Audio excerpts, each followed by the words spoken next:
Mithun Brothers।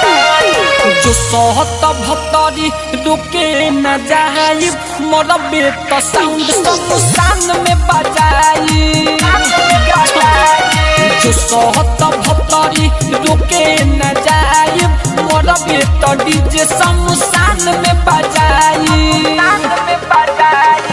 ऐसन दगे दिल तू हमके, ऐसन दगे दिल तू हमके जियते जी नहीं कबहू भुलाई। जो सहत भतरी रुके न जाई मोर बेट साउंड शमशान में बजाई। जो सहत भतरी रुके न जाई मोर बेट डीजे शमशान में बजाई।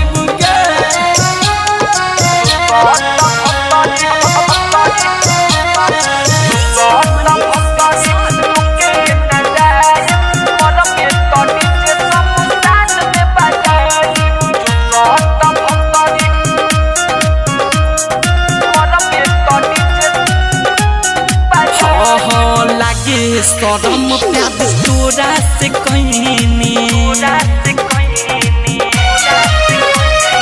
लागे सरम प्याद तोरा से कहनी सबका के छोड़ा तो हके अपनैनी।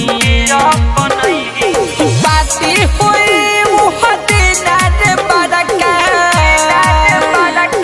बाती होए वो हदेना रे बड़का कसम से कहतन जोहर न खाइब। जो सहत भतरी रुके न जाई मोर बेट साउंड शमशान में बजाई। जो सहत भतरी रुके न जाई मोर बेट डीजे शमशान में बजाई।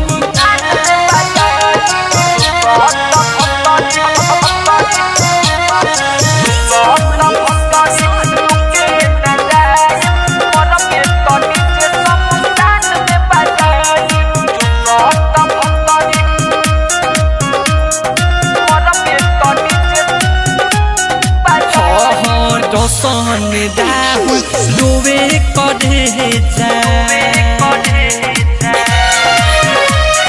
गौतम गोलू रोवे करे जा साचो में फिर गई विक्रम के भेजा।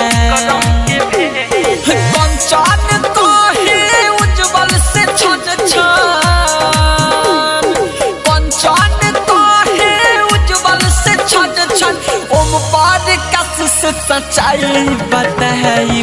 जो सहत भतरी रुके न जाई मोर बेट साउंड शमशान में बजाई। जो सहत भतरी रुके न जाई मोर बेट डीजे शमशान में बजाई। ऐसन दगिया दिल तू हमके,